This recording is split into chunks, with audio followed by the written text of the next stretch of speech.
Hello mga brad, magro-roast chicken tayo using air fryer. Panoorin nyo to.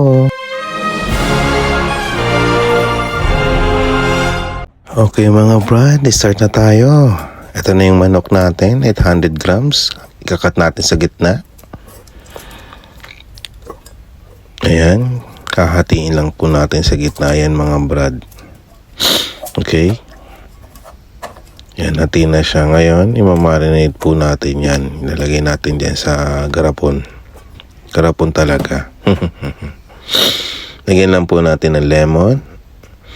Tsaka bawang. Pagbabalatin natin yung bawang after natin lagyan ng lemon. Nabalatan na yung bawang. Then, ayan na. Na-slice ko na. Salin lang natin yan. Ganun lang kadali. Tapos, kuha tayo ng toyo. Lagyan natin ng toyo. Okay na yan. Tansyahan lang mga brad. Takpan na natin. Yan, shake, shake, shake. Shake, shake, shake. Shake lang natin brad. Yan, so okay na yan. Hintayin natin na. Yan. Tabi muna natin. Eventually. Yan, sinalang na po natin mga brad. Mga 20 minutes to 250 degree. So, balikan na lang natin yan mga brad, okay? One eternity later. Oh, yan na, luto na. Babalik rin na lang natin mga brad.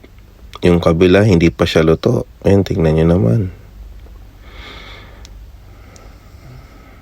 Hirap na hirap, kuya. Yun, ang hirap kasi mag-video na habang isa lang kamay ang ginagamit. Ayun.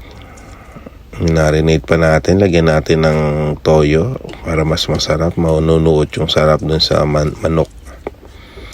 Ganyan po. Yan lang para hindi sayang.